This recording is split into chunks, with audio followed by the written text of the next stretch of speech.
नमस्कारम। संहिता tricks YouTube channel पर आपका स्वागत है। चलिए हमारी संहिता यात्रा शुरू करते हैं। पिछले भाग में हमने देखा था कि कैसे आयुर्वेद का ज्ञान इंद्र से भारद्वाज तक पहुंचा और फिर ऋषियों में वितरित हुआ। आज हम आगे बढ़ रहे हैं श्लोक संख्या 28 से 40 तक और ये जानेंगे कि कैसे उस ज्ञान को आत्मसात किया गया और फिर संहिताओं का निर्माण हुआ। बिल्कुल, ज्ञान का होना एक बात है और उस ज्ञान को एक ढांचे में, एक सिस्टम में बदलना वो बिल्कुल दूसरी बात है।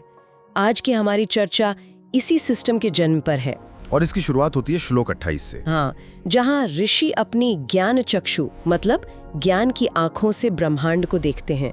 मैं श्लोक का पाठ करती हूँ। महर्षया ते ददृशुर यथावज ज्ञान चक्षुषा सामान्यम चा विशेषम चा गुणान द्रव्याणि कर्म चा।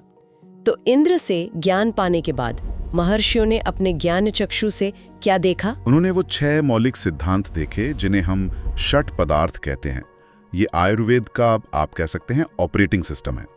चरक ने इनका एक क्रम बताया है: सामान्य, विशेष, गुण, द्रव्य, कर्म और फिर आता है समवाय। अच्छा, तो ये क्रम बहुत जरूरी है ना? सामान्य और विशेष मतलब किसी भी चीज को समझने का ये पहला कदम है कि वो दूसरी चीजों जैसी कैसे है और उनसे अलग कैसे है। एकदम सही। पहले आप समानता और अंतर देखते हैं, फिर आप गुण यानी उसकी क्वालिटीज को समझते हैं। गुणों को समझने के बाद ही आप द्रव्य यानी उस सब्सटेंस को पहचानते हैं और जब द्रव्य समझ आ गया तब उसका कर्म यानी एक्शन समझ आता है। और इन सब को जो चीज अदृश्य रूप से जोड़े रखती है वो है समवाय। तो ये सिर्फ एक लिस्ट नहीं बल्कि दुनिया को समझने की एक पूरी प्रक्रिया थी। हाँ, अब स्क्रीन पर देखें। कल्पना कीजिए एक विशाल आंख की पुतली की जिसके अंदर पूरा ब्रह्मांड है।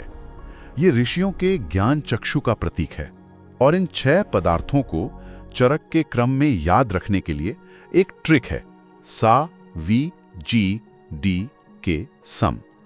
सा से सामान्य, वी से विशेष, जी से गुण, डी से द्रव्य, के से कर्म और सम से समवाय। बहुत बढ़िया। तो एक बार जब उन्होंने इन सिद्धांतों को समझ लिया तो अगला कदम क्या था? अगला कदम था इन सिद्धांतों का इस्तेमाल करके कुछ हासिल करना। और यहीं हम श्लोक 29 पर आते हैं। श्लोक कहता है: समवायम च तद ज्ञात्वा तंत्रोक्तम विधिमास्थितः लेभिरे परमम शर्म जीवितम चाप्यत्वरम। इसका मतलब इन 6 सिद्धांतों और उनके अटूट संबंध यानी समवाय को समझकर उन्होंने शास्त्रों में बताई विधि में महारत हासिल की। और उस विधि से उन्होंने 2 लक्ष्य प्राप्त किए। पहला, परमम शर्म यानी परम कल्याण और शांति, और दूसरा अनित्वरम जीवितम, एक अविनाशी जीवन। ये बड़ा आकर्षक है। क्या इसका मतलब सच में अमर हो जाना है या कुछ और? ये बहुत अच्छा सवाल है। यहाँ अविनाशी जीवन का मतलब हमेशा के लिए जीना नहीं है। इसका गहरा मतलब है एक ऐसा जीवन जो असामयिक क्षय से मुक्त हो।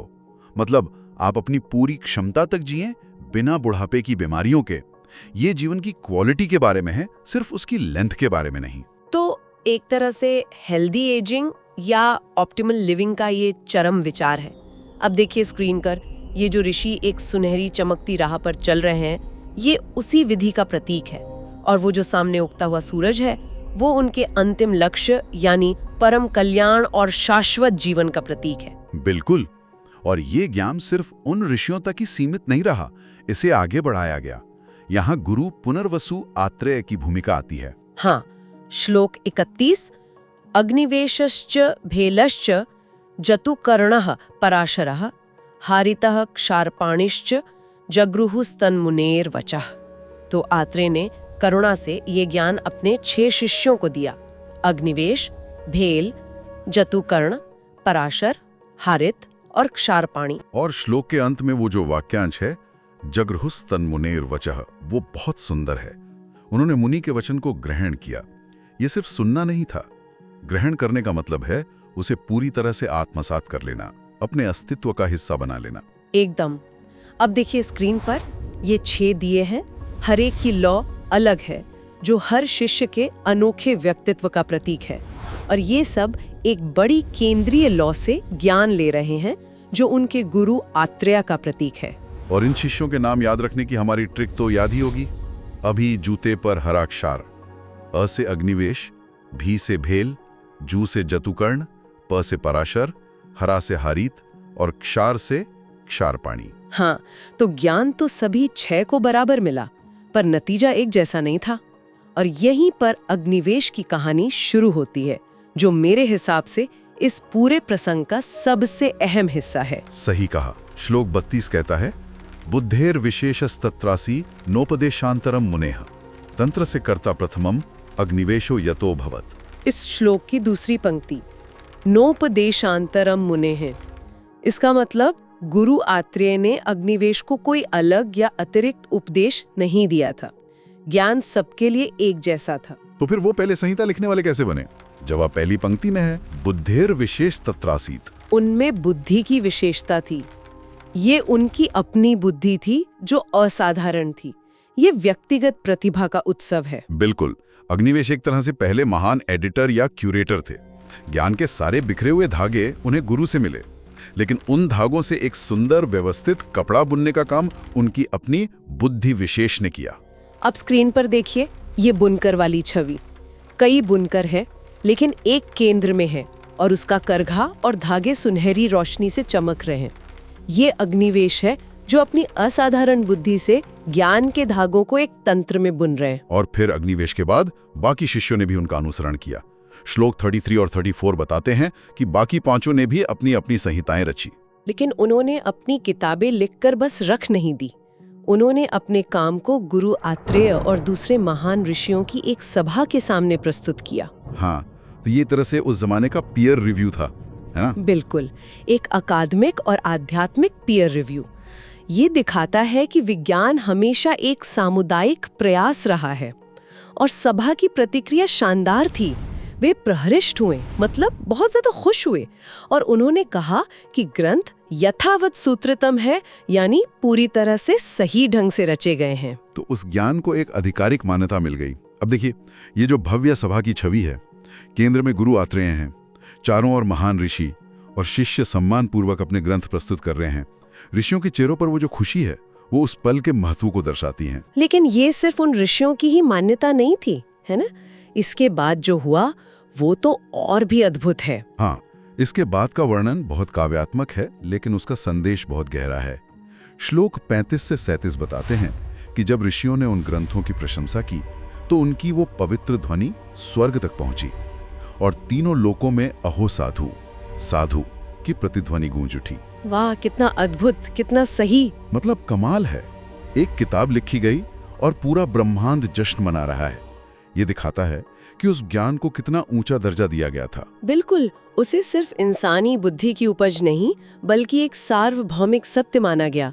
अब स्क्रीन पर देखिए, पृथ्वी पर ऋषियों की सभा है और उनके ऊपर आकाश में देवता और दिव्य ऋषि देख रहे हैं, और ब्रह्मांड के केंद्र में संस्कृत में साधु शब्द चमक रहा है, जो इस सार्वभौमिक अनुमोदन का प्रतीक है। और ये सिर्फ आवाज तक सीमित नहीं था। श्लोक 38 में प्रकृति की प्रतिक्रिया का भी वर्णन है। हाँ, एक शिवो वायु यानी कल्याणकारी हवा बहने लगी, दिशाएं एक शांत चमक से भर गईं और स्वर्ग से फूलों की दिव्य वर्षा हुई। ये एक रूपक है, ये दिखाने के लिए कि ये नया विज्ञान प्रकृति के साथ सामंजस्य में था, उसके खिलाफ नहीं। और इस दृश्य में सभा पर ध्यान दें, वो जो कोमल हवा चल रही है, चारों ओर सुनहरी रोशनी है और आकाश से कमल और दूसरे दिव्य फूल बरस रहे हैं। ये प्रकृति का आशीर्वाद है। और फिर इस पूरी प्रक्रिया का चरमोत्कर्ष आता है। श्लोक 39, अथाक निवेश प्रमुखान विविशुर ज्ञान देवताः बुद्धिः सिद्धिः स्मृतिर मेधा धृति कीर्ति क्षमा दया। और तब अग्निवेश आदि ऋषियों में ज्ञान की देवियां प्रविष्ट हो गईं। एक मिनट, ज्ञान की देवियां प्रविष्ट हो गई, इसका क्या मतलब है? ये एक बहुत ही सुंदर रूपक है। ये ज्ञान देवता कोई बाहरी शक्तियां नहीं है, बल्कि ये ज्ञान की 8 अलग अलग अभिव्यक्तियां हैं जो उन ऋषियों के चरित्र का हिस्सा बन गईं। अच्छा, देखिए ये गुण क्या हैं? बुद्धि, समझ, सिद्धि, उपलब्धि, स्मृति, याददाश्त, मेधा, ग्रहण शक्ति, धृति, धैर्य, कीर्ति, यश, क्षमा, माफ करने की शक्ति और दया, करुणा। ये तो एक पूर्ण इंसान का खाका है। मतलब एक सच्चा वैद्य सिर्फ बुद्धिमान नहीं होता, उसके पास धैर्य होना चाहिए, करुणा होनी चाहिए, ज्ञान का असली मकसद तो चरित्र का निर्माण है। ठीक यही बात है। इन गुणों के बिना ज्ञान अधूरा है। अब स्क्रीन पर ये ऊर्जा प्रवाह की छवि देखिए। ध्यान में बैठे ऋषियों के ऊपर से ब्रह्मांड से 8 अलग-अलग रंगों की ऊर्जा धाराएं उनमें प्रवेश कर रही हैं। हर धारा पर एक एक ज्ञान देवता का नाम लिखा है। ये दिखाता है कि कैसे ये दिव्य गुण उनमें समाहित हो गए, जो हमें अंतिम श्लोक 40 पर लाता है। ये सब कुछ एक साथ समेट देता है। हाँ, महान ऋषियों द्वारा अनुमोदित होने और इन दिव्य गुणों को आत्मसात करने के बाद ये संहिताएं पृथ्वी पर दृढ़ता से स्थापित हो गई और उनका उद्देश्य भी साफ साफ बताया गया है। भवाय भूत संघानाम, सभी जीवित प्राणियों के कल्याण और उत्कर्ष के लिए। इस पूरी यात्रा का अंतिम लक्ष्य यही था। ये ज्ञान अहंकार के लिए नहीं, बल्कि पूरी दुनिया की भलाई के लिए था। और ये अंतिम छवि देखिए, एक विशाल फलता फूलता बरगद का पेड़ जिसकी जड़ें खुली किताबों में हैं। ये पेड़ आयुर्वेद के ज्ञान का प्रतीक है, जो अब पृथ्वी पर मजबूती से स्थापित है और सभी पीढ़ियों का पोषण कर रहा है। ये एक शक्तिशाली अंत है। ज्ञान की खोज, व्यक्तिगत प्रतिभा, सामुदायिक सत्यापन और अंत में परोपकार का एक स्पष्ट उद्देश्य। और ये आज के शोधकर्ताओं और वैज्ञानिकों के लिए भी एक संदेश है। ज्ञान का अंतिम लक्ष्य केवल प्रकाशन या पेटेंट नहीं, बल्कि सभी का कल्याण होना चाहिए। इन दृश्यों का अभ्यास करते रहें और हम आपसे संहिता ट्रिक्स YouTube चैनल पर अगले व्याख्यान में If मिलेंगे। you feel a little smarter now, hit the like button. It helps other learners find this video. Let me know in the comments which part of the video you liked most, or any questions or suggestion you still have. Subscribe right here so you can continue your journey with us. And don't forget to share this with a friend who needs a little clarity. See you soon. And while you wait for our next lesson, click on the video that just appeared on your screen now to dive deeper into Ayurved concept.